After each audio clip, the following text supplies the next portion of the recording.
Guruve Gaura Chanjaya Radhikaya Tadali Krishnaya Krishna Bhaktaya Tada Bhaktaya Namo Namaha Vancha Kalpa Trubhyascha Kripa Sindhuvevacha Patitanam Pavanebhyo Vaishnavebhyo Namo Namaha Jaya Shri Krishna Chaitanya Prabhu Nityananda Shri Advaita Gadadhara Shivasari Gaura Bhaktavinda Hare Krishna, Krishna Krishna, Hare Hare, Hare Rama, Rama Rama, Hare Hare. Dandavat Pranam devotees. Dandavat. I am trying to catch up on some questions before, obviously Wednesday for us here. Is Janmashtami Tithi, and then of course is the appearance day of our Srila Prabhupada and Nandotsav, and of course then 2 weeks from now is Radhastami, so it's a very busy period, both internal bhajan life and also externally for Harikatha and so many other things. So I am trying to catch up with questions by answering back directly in some cases, and in some cases being able to, if it's especially requested, to do them on the forum here. So I'm trying to answer one question that was asked by the persons who put the question forward to do it on this forum. I do want to say at the very beginning that I did write back Prabhu to both of you, two Prabhus, and I wrote back to both of you that first and foremost, we should, my Guru Parapadma has always told, that we should not criticize at all. I was very happy because in your posting of your question, there was not criticism, there was genuine inquiry. So that I felt very happy that it was not a, question filled with critical analysis of everything. Critique is one thing, but sometimes it turns into just criticism of everything and everyone.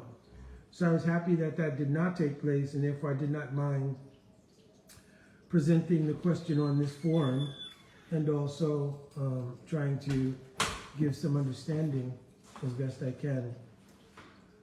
So the question was, as is posted, what is the difference between various sangas, and why aren't they all sort of united, is what you wrote. I put, I think, in the title here, why aren't they all one, but I think you mentioned why aren't they all united, since the goal is one thing. So first, perhaps a way to understand this is that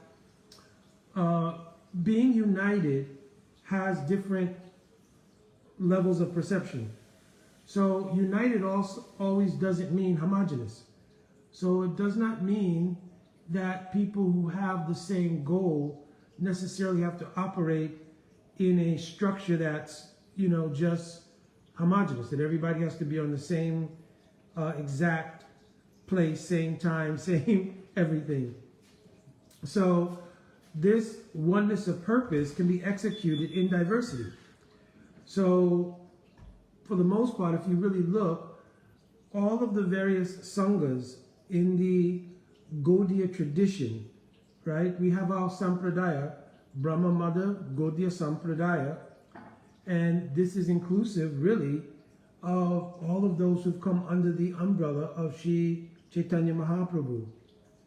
So in that regard, everyone is united in the vision that we are all the family of Mahaprabhu. In Chaitanya Charitamrita, there are so many breakdowns of various branches and sub-branches of the tree of Chaitanya Mahaprabhu, and everyone can trace their line to one of these branches. So we are united in the family of Mahaprabhu.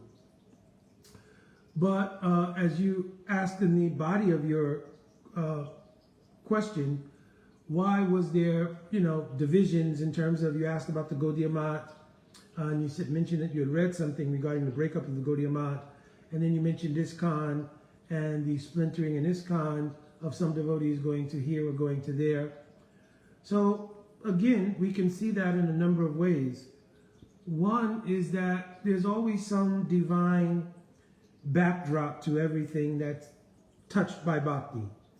And then there are also the external factors of various aspirants unfolding in the process. So in the case of the Gaudiya Math, also, let me make one point before that. If you go back and look after the disappearance of Srimad Mahaprabhu, you will also see that there was a divergence of opinions. There was various sort of groupings that took place. It's mentioned directly in Chaitanya Charitamrita that even 3 of the sons of Advaita Acharya took a divergent opinion from that of Mahaprabhu, and 3 sons followed strictly the path of Mahaprabhu. So the fact that it appears directly in Gaur's Leela shows that it's not something that's abnormal or unusual.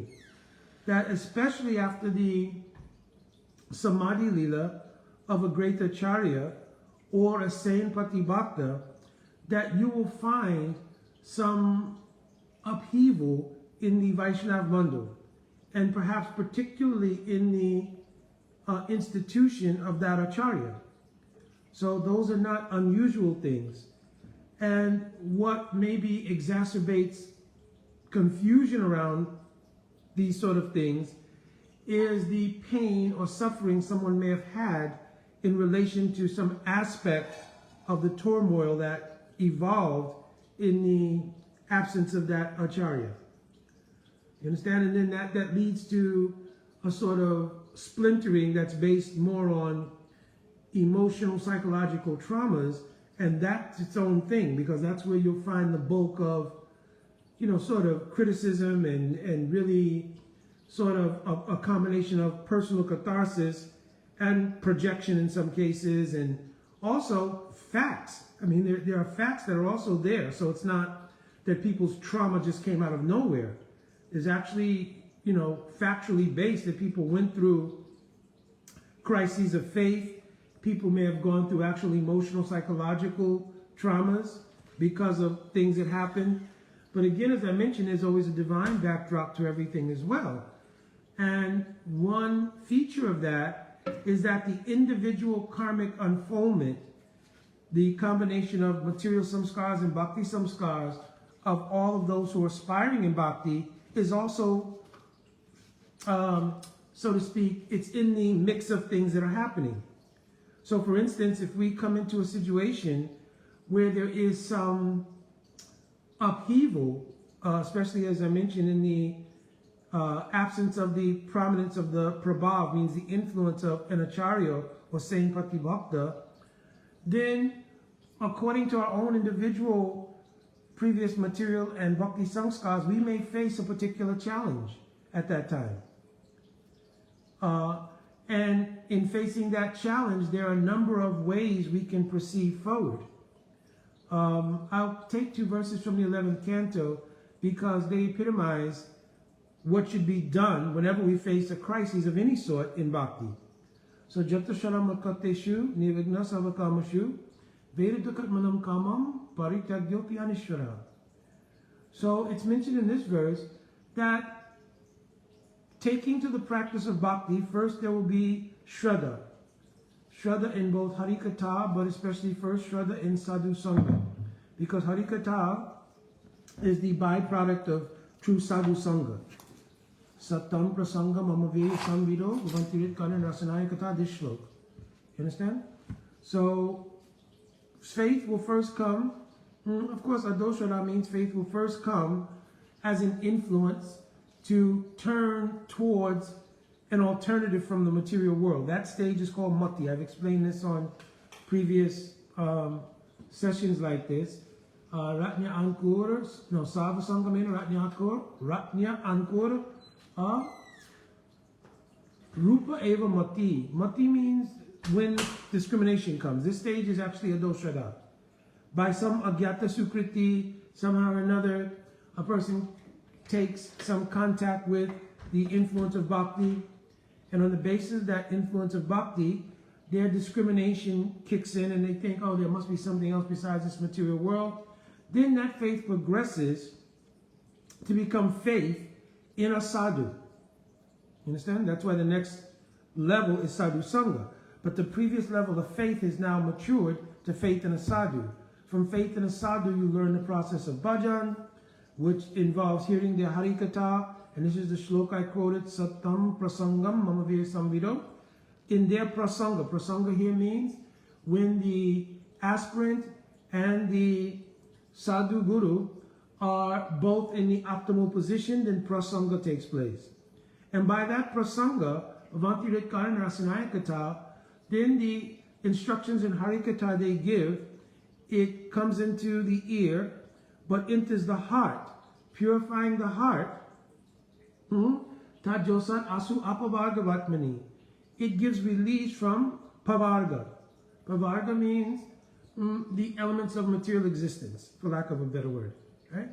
And Shraddha, Rati, Bhakti, Anukramishati. And then in a crumb, right, following one after another, firm faith will develop, then Bhav Bhakti will come, then Prem Bhakti will come. So this is the process. So in that shloka, I'm quoting from the 11th canto, it says, when we first take to the process, Nirvigna Savakamishu, there may be many challenges that arise, and we may have difficulty being detached in pursuit of bhakti from those challenges. And it did not specify that the challenges will only come from what we formerly perceived as external influences. But those challenges will also come from within our unfolding process in bhakti. So Vedadakatmanam Kamam, we can have the ability to perceive our response to it, but we can't always control it. Parityagyopi anishvaraha. But the Tovatita Prita Sharalu Judinishchoy. That faith that was originally cultivated from Adoshara, coming through faith in a sadhu, coming to bhajan, hearing bhajan instructions, and trying to progress through these anarthas, we should not give up that faith. Rather, we should double our investment of faith in the process of Sudha Bhakti. That's what this very next verse says, right? And just and we should have some sense of personal repentance. So the question could come here, wait a minute, I didn't do anything wrong. Whatever happened in the upheaval of the particular institution or sangha I belong to, whatever, that wasn't related to me. But that's why I very importantly mentioned previously, we should always think, Tatyanu kampam sushamikshmano punjeva atma kritam vipakam, atma krit. Certainly something in my own sanskars has also produced the situation that I find myself in. Nothing happens in a vacuum. So if I came into an institution and there's some upheaval there, some crisis of faith evolves because there was some, persons may have not been qualified to act in the position of guru, or there may have been some racial element, misogynist element, this element, or that, so many different things, right? Still, I will have to take, for the progress in bhakti, some sense of self-contribution to whatever that is. Why? Because that's what allows us to keep a perspective that no matter what it is that happened, I will double down my faith in bhakti because I realize what I witnessed, experienced, or took part in was a misapplication of pure bhakti, not pure bhakti itself. So this is very, very important. The other thing is that various institutions can be seen from the perspective of the inspiration of Mahaprabhu to spread Krishna consciousness. If you will look especially at the so-called breakup of the Gaudiya Math, there were many, many high class of Vaishnavas who were the disciples of Pujapad Srila Bhaktisarana Saraswati Thakur. And those high class of Vaishnavas, because they have no Guru Abhiman, because they have no material Abhiman, so to speak, but they were steeped in absorption in the practice of bhakti.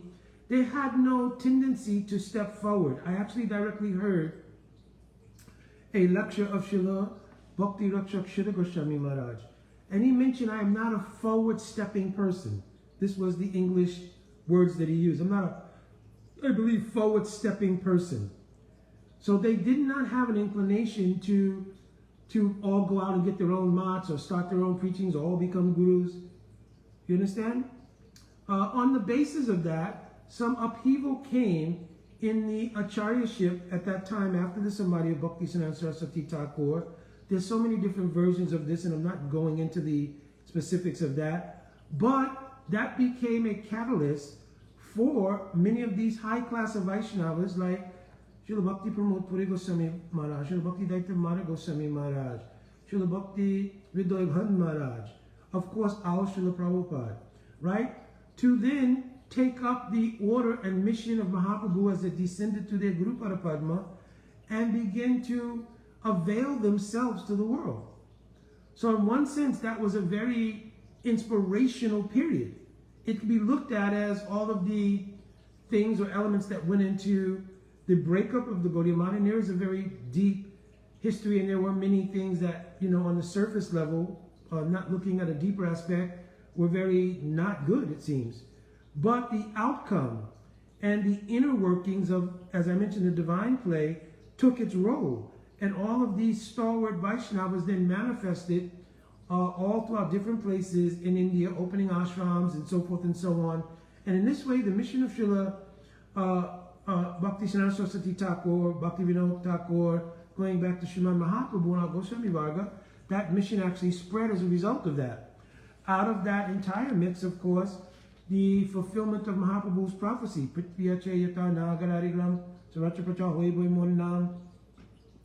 our Srila Prabhupada became the Shaktivesh Sarup of Sri Nityananda Tattva, and by that became the fulfilling of the prophecy of Mahaprabhu that Krishna consciousness would spread all over the world. Almost universally, all of those who came, especially within the Western world, to the path of bhakti came by the prabhav or influence of our Srila Prabhupada, his teachings, his books, etc. So, what about the situation in ISKCON? Again, like if you look historically, going back, anytime there is the passing or the Samadhi Lila of a great Acharya or Saint Bhakti-Bhakta, there will be naturally some dust cloud that arises in the aftermath of that. So, of course, in the Samadhi Lila of our Srila Prabhupada, also, there was a dust cloud. And in that dust cloud, there was obfuscation of pure bhakti to some degree. So, I'm not speaking to intention here because I'm not the Antaryami. I don't know everyone's intention. And I also don't want to try to mentally critique everybody's intentions and this and that. What outcomes may have been there were there. But my own best interest is always moving forward in bhakti and also trying to inspire others. You should do the same. And my Guru Parapadma told, don't criticize, try to do bhakti in a deeper way. So obviously what resulted in the absence of the incredible Shakti of our Srila Prabhupada. If you look in Srila Prabhupada's writings, more than 50 times he quoted one verse. Krishna Shakti Vinanahe Tava Pavartan, and this one is specifically empowered. So, of course, we understand how Srila Prabhupada was that kind of specifically empowered to create the fulfillment of the prophecy of Mahaprabhu and spread Krishna consciousness literally all over the world. And as a result of that kind of power in the Samadhi Lila being not as easily available, Gurudev's entrance into Samadhi does not mean Gurudev is gone. Dandavad Ganga Didi. So it does not mean Gurudev is gone. What it means is that Gurudev has now entered into Antradasha. Guru has three kinds of relations when they are in their Gora Roop. Bahirdasha, external dealings. Art Bahirdasha, half internal, half external dealings. And Antradasha, completely absorption in their inner swarup and completely absorbed there. Samadhi means when they take that position of Antradasha, give up the physical facility or the gore root that we were used to seeing, and now it only allows the disciple access when the disciple is in their own depth of bhajan. So no more the Gurudev is appearing on the external platform, but Gurudev is always available to a disciple on the internal platform. So, but due to perhaps not a great amount of maturity at that time, you have to remember that the entire society was 11 or 12 years old at that point. So now many of us, I came to the path of Bhakti in 1972, right? So, and I went through so many things, but originally coming in 1972, you can see many devotees are practicing 40, 50, 60 years now, right? And certainly perspective, growth, inner realization, so many different things are different from at the time of practicing for 12 years. You understand? But at 12 years, those who were in the position of aspiration in bhakti took the reins. I'm not assessing any motives. I don't want to deal with that part of it. Someone else, if you like, I've already given my advice on it, but if you like, you can go down that track. But for whatever reason, those having that level of experience, not counting whatever previous bhakti samskars they may have had, took the reins from the same Bhakti Bhakta, Srila Prabhupada. Part of perhaps a great problem was not understanding. My Guru Padma used to make this statement. It is very easy to see the external features of how high a mountain is. Oh, Dandavas Draupadi Didi, Charu Chandrika Didi, Jiva Pavana Prabhu. It is very easy to see the height of a mountain sticking up from, let's say, an ocean. But it is very difficult to see how deep that mountain goes down into the earth or into an ocean. You understand? So from what was observable of our Srila Prabhupada, his activities, etc., there was more perhaps emulation of that than any genuine realization of the depth that produced that. So let me explain that.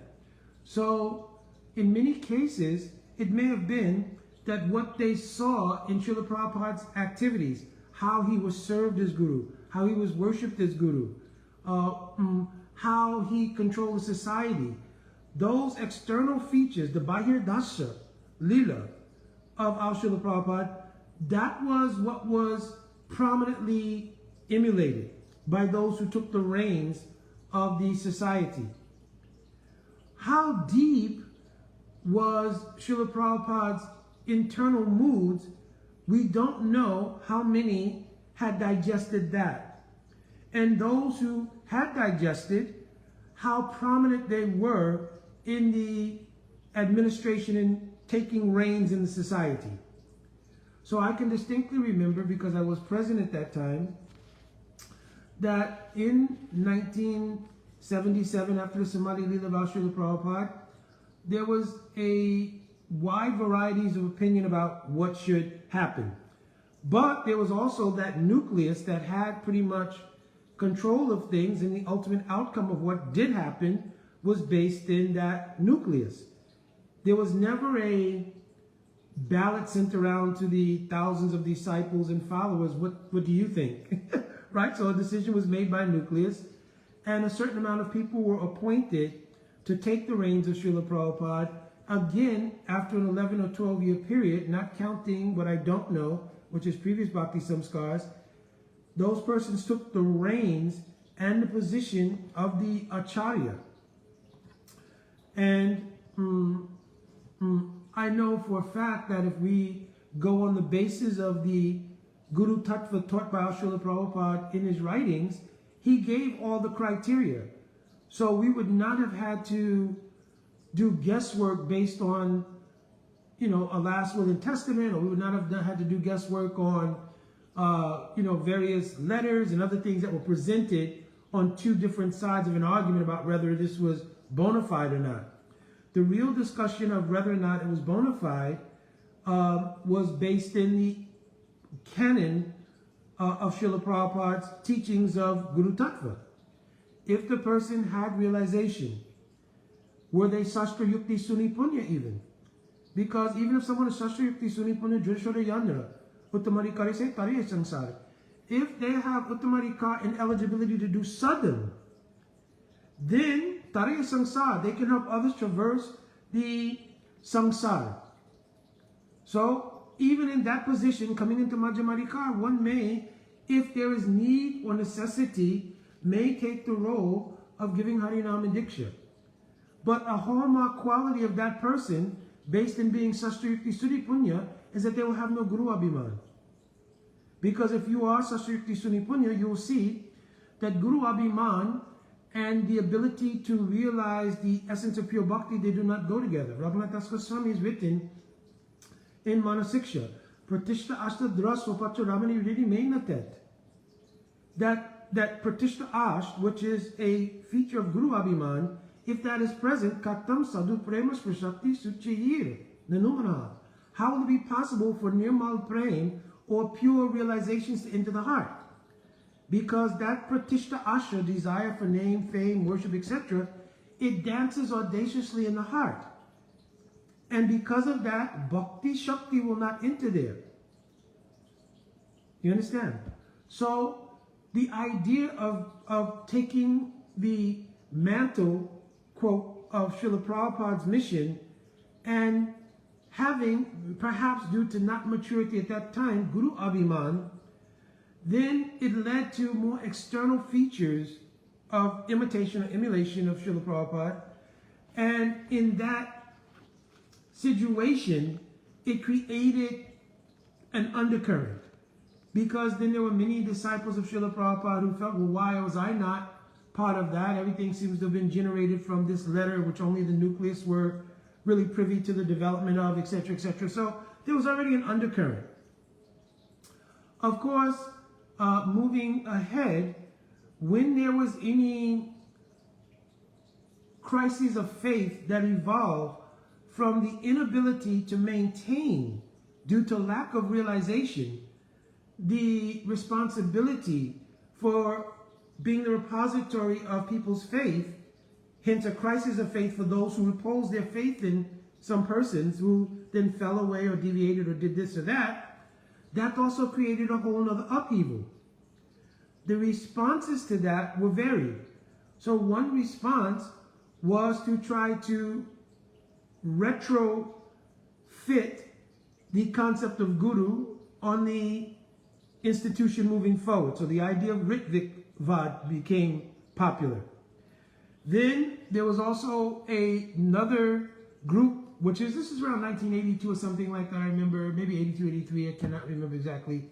But then there was also a huge reform movement, which was composed of many other disciples and not so much second generation disciples, but disciples of Srila Prabhupada, who would then say, well, listen, we can see that, these people are not necessarily pure Vaishnavas, etc., etc.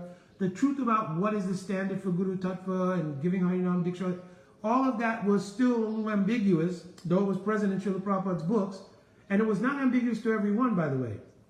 There were many stalwart devotees at that time within Srila Prabhupada's mission who were just in their lane doing the service to Srila Prabhupada they had dedicated their lives to.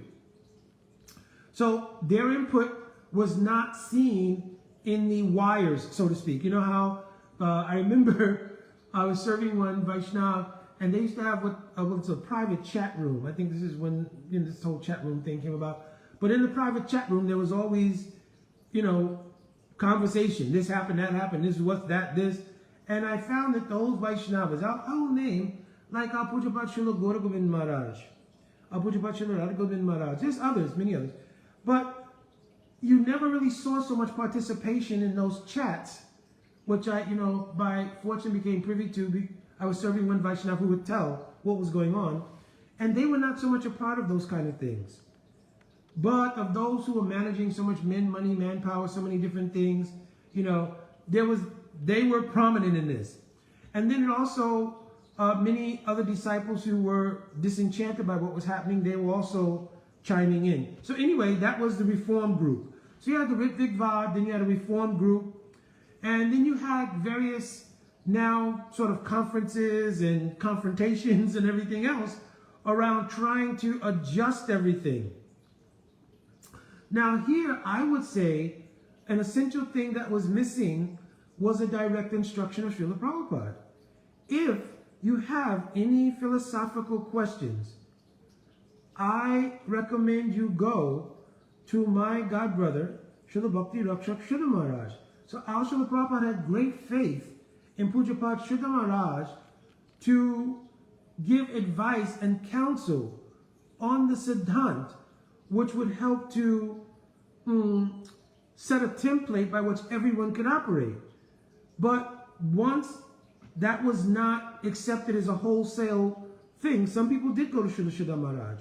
And of course, Srila Prabhupada also told in his last days, for my Guru Parapadma, Nityalila Pravishtom Vishnupada Paramuksastatra Sisima, Srila Bhaktivinoda Narayan Goswami Maharaj, that you should, one, put me into samadhi by your own hands. This is a relationship that has come from 1946-47 all the way to Srila Prabhupada Samadhi. So this is a very thick Vaishnava relationship. You understand, with many things along the way, letters, so many things. So he said also, I want you to help my disciples.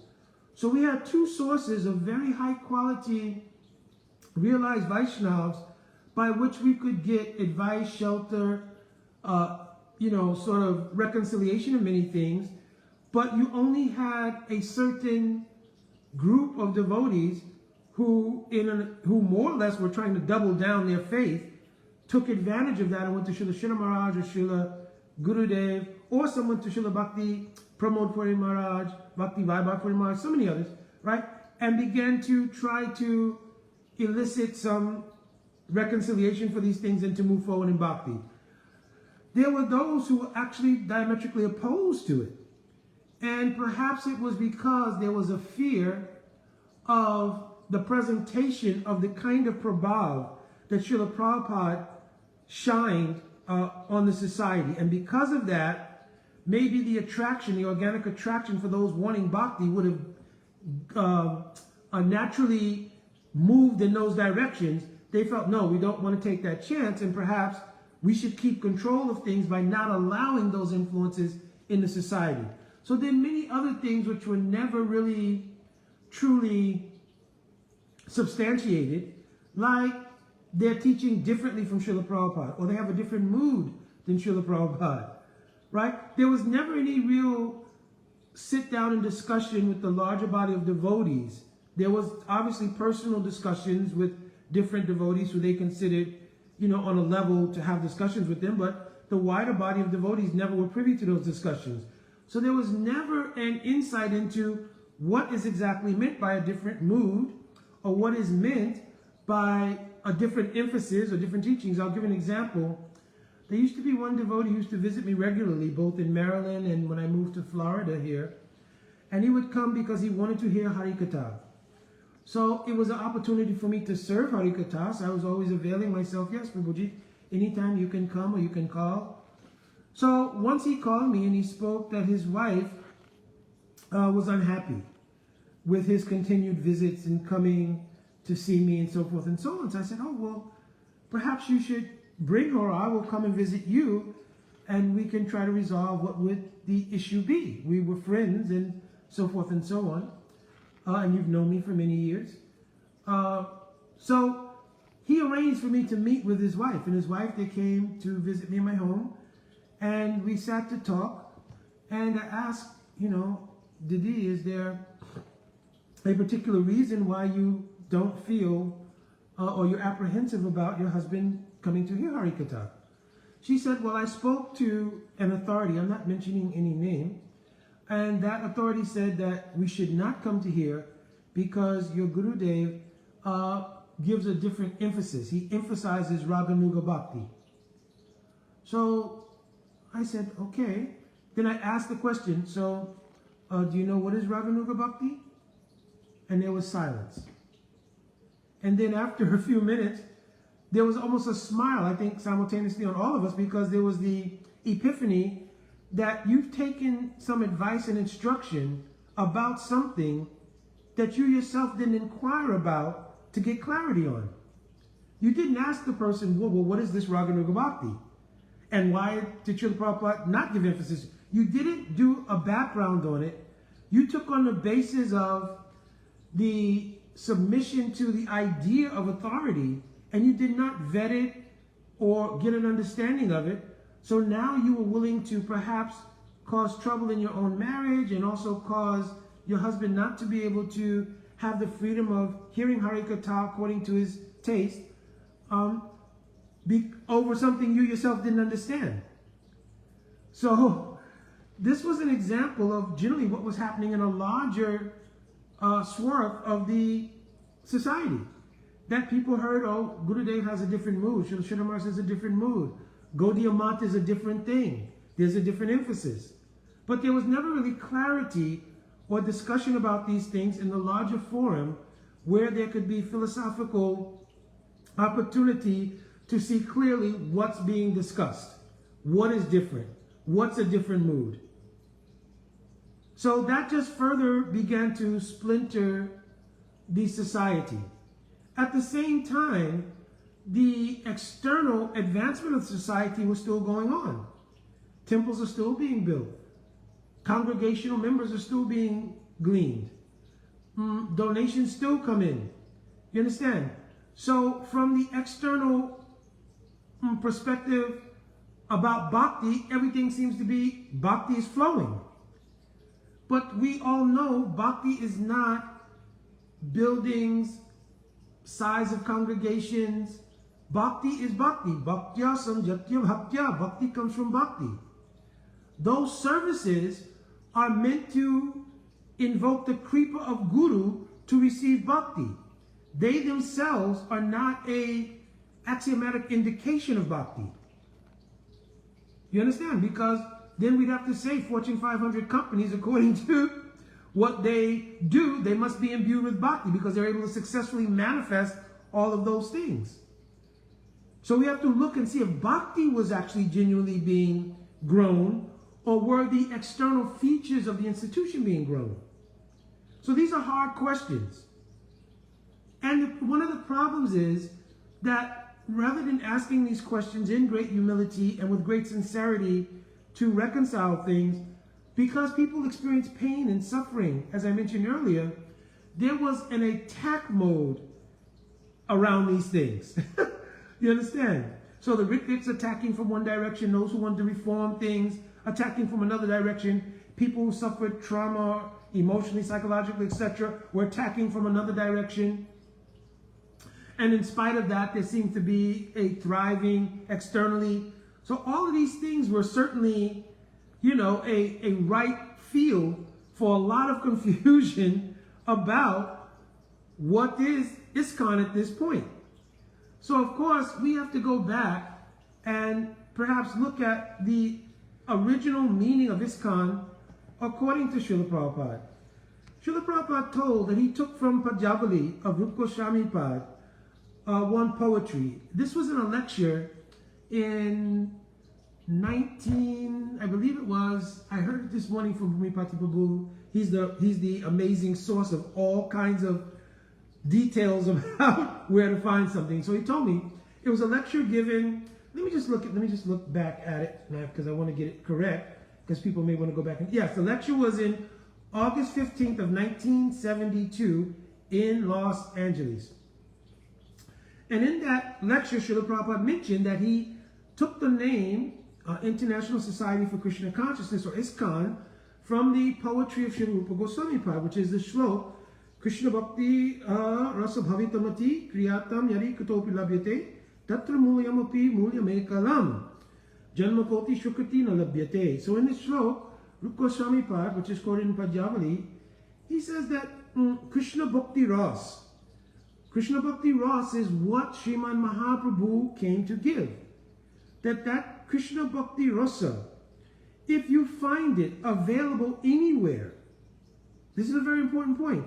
If you will find it available anywhere, because it is our aspirational goal. So if you will find what you're looking for any place, then you should run immediately to that place to acquire it. And what will you have to pay to get it? Only your greed. Tatra lolium api mulimekilam. The only thing you need is lolium. You agree to have it. So of course we have to be careful to understand what is the real meaning of lobe or greed or lolium. What is the real meaning?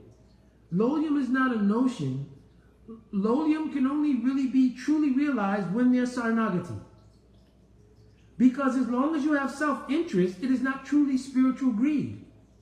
It is your own self-interest.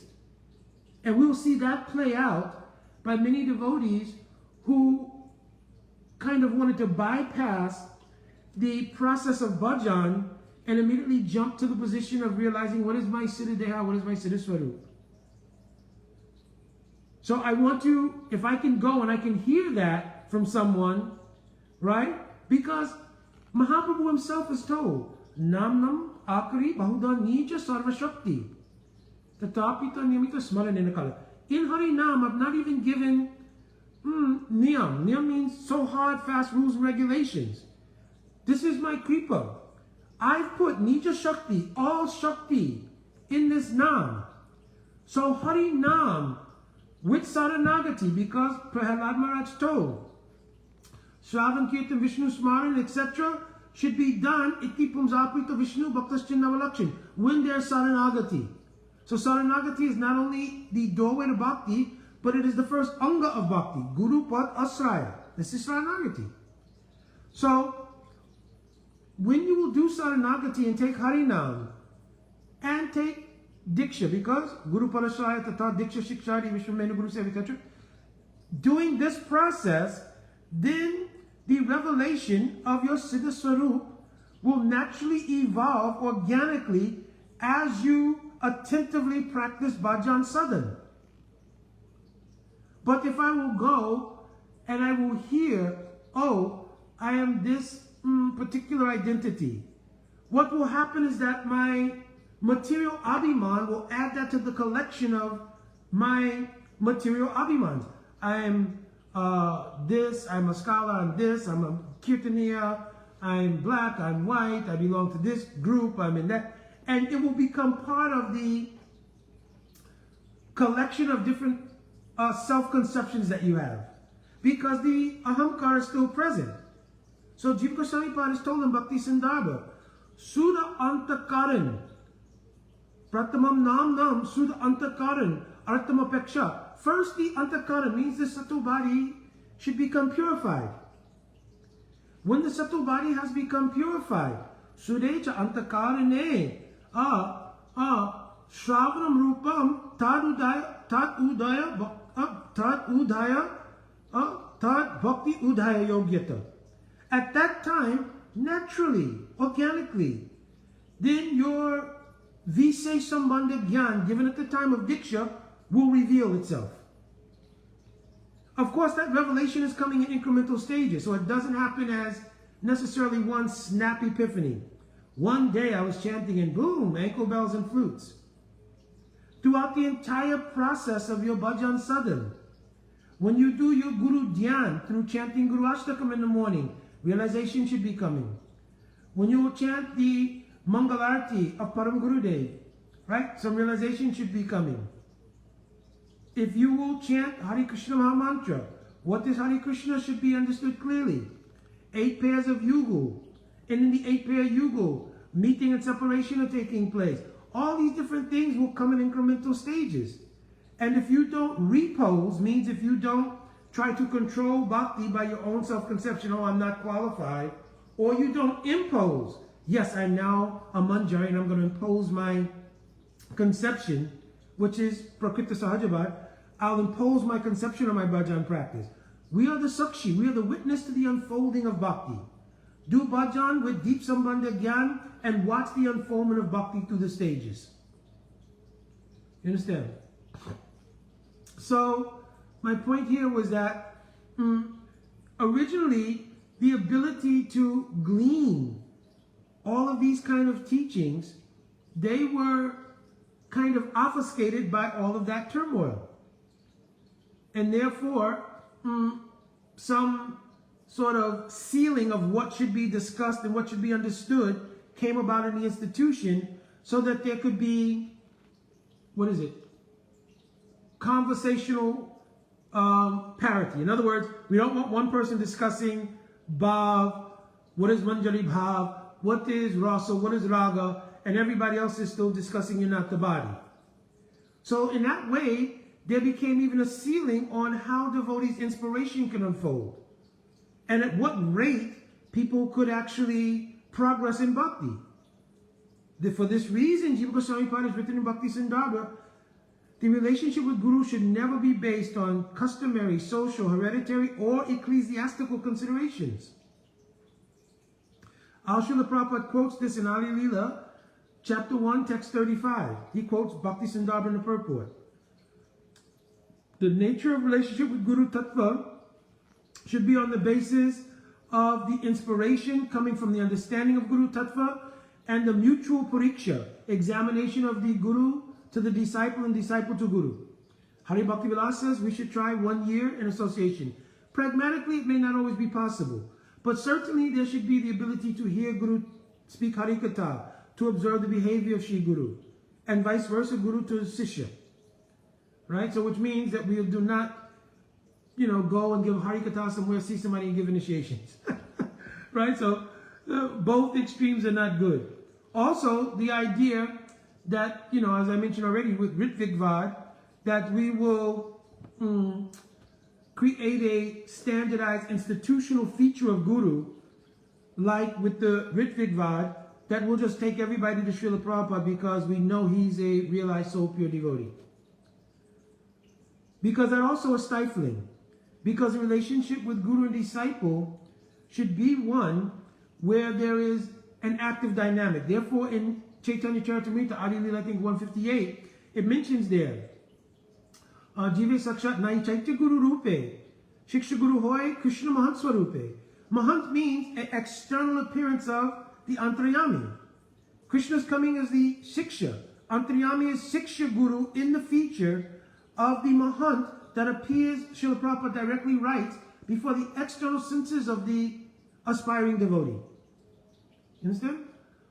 So anyway, after some time, with all of these various things going on, many devotees took to the realization that I have to take up my best self-interest in terms of spiritual life by seeking out where, according to this verse that describes ISKCON, which was my original point, where I will find the teachings that will lead to the goal I aspire for, Krishna Bhakti Rasa Bhavitamati. Where I can understand and realize that, that's where I'm going to repose my faith, either in the form of Diksha or Shiksha. You understand? That also is not absent in any society. Gaudiya Math, ISKCON, the Pariwars, every place you can find this. But the point is finding it. And probably in conclusion here, because I've been going for some time, this is the meaning of ISKCON. Krishna Bhakti Rasa Bhavitamati, this shlok, this is the meaning of ISKCON. So ISKCON is not just an acronym and a collection of buildings and so forth. This verse is ISKCON. And if you are in line with this verse, you are in ISKCON. My Guru Padapama used to always say that. Who in the line of Mahaprabhu is not in ISKCON? Who was truly in the line of Mahaprabhu, who is not in line with this verse, therefore in line with ISKCON? So it's very important. Again, my Guru Padapama was also very keen to make us all realize and act according to being the family of Mahaprabhu. He did not make distinction. If it's traditional parivar, if it is Gaudiya Math, if it is ISKCON, if it is any other bona fide following of Mahaprabhu that's now taken a different nomenclature. That is Mahaprabhu's family, and we are part of that. Understand? So hopefully, Prabhu's, both of you, and I hope your practice is going well. I will let you know when we're having the Bhakti Intensive. I know it's in June so far, And I believe we've located a place in Virginia. We did it in South Florida over 2 years. Then, of course, this year, because I traveled, I did not do it. So I think this year we'll do it in Virginia. I will make the information available in general for people who want to come. But I will definitely get it to both of you. In this case, it's not so far from you. So you wouldn't need a flight or anything. You could drive from where you're located. Right? I think it's maybe a 7 or 8 hour drive, but you could drive there from where you're located. Right? All right. Let me think if anything I wanted to add that I did not. No, I think pretty much I wanted to make the point. Let me maybe summarize a little bit. One is that Bhakti is not an institution. Bhakti is swatantrata. It's independent. And Bhakti comes from Bhakti. I quoted from 11th Canto Bhagavatam. Bhakti sanjatya hatya. Bhakti comes from Bhakti to a sadhu. Understand? Krishna Bhakti Janma Mula Hoy Sadhu Sangha. So Bhakti comes from a sadhu. So our interest is in sadhu. And Jiva Goswami Pad described what is a sadhu. Sadnoti Sadayati Cha Krishna Premitti Sadhu. That person who's understood the Sadvastu, ultimate reality to be Krishna Prem, that person is sadhu for us. And doing their anugamana means anugatya, means anugamana, means following them. Anu here has 3 meanings I mentioned before. It means to follow them continuously without deviation or break, and with anutva means humility. So this is called doing sadhu sangha. So this is our greatest self-interest, because from the sadhu, the potency of Swarup Shakti is coming through. In the verse I quoted earlier, Sattam Prasanga Mamavirya Samviro. Mamavirya means Swarup Shakti. It's translated many times as my wonderful, powerful activities, but the activities and leelas of Krishna are imbued with Swarup Shakti. So when they're coming from the transcendental heart of any realized sadhu, they're imbued with Swarup Shakti. And it is this Swarup Shakti, by its prabhav, that creates the gradual unfoldment, which is in the last line of that verse. Shraddha Rati Bhakti Anukramishiti. It creates this crumb of incremental unfoldment in bhakti. So this is our primary goal. At the same time, we should not pick up the mode of criticism towards bhakti, towards institutions, towards Vaishnavas, whatever situation they might be in. It doesn't mean that we are open to the tolerance of abuse and other sort of things. That's not, those two things are not in the same track, right?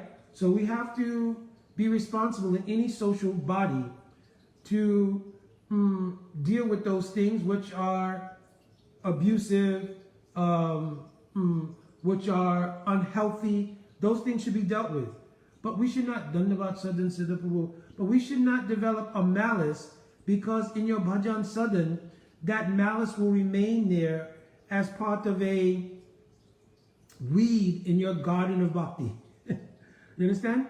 If you will speak truth, if you will speak siddhant, it itself, the siddhant, being fully imbued with the potency coming in Guru Parampara, that is enough to correct anything that is wrong.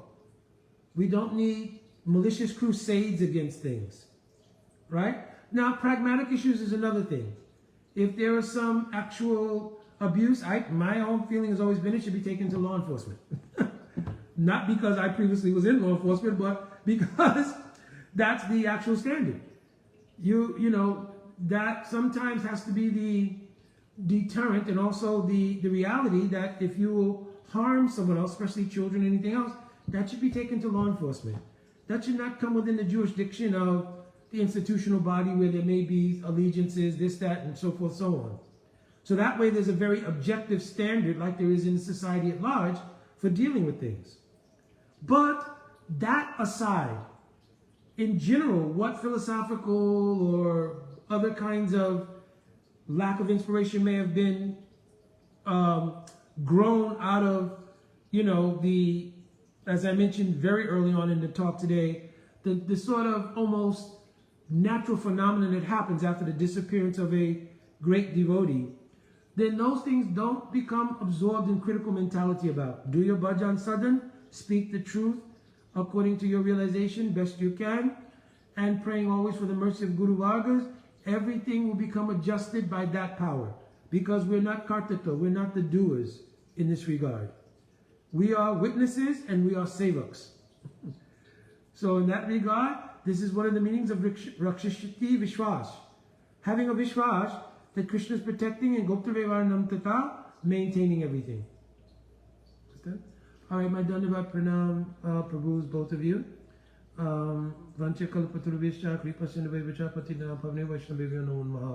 Equally to all the devotees who are on and who are listening, very high class esteemed devotees on. I saw that Chandrika Didi, many others, so many devotees, Panda Prabhu, so many other devotees are on. So please give me your mercy and give me your blessings also for continued service to Hari Guru Vaishnava. Jai Radhe Radhe.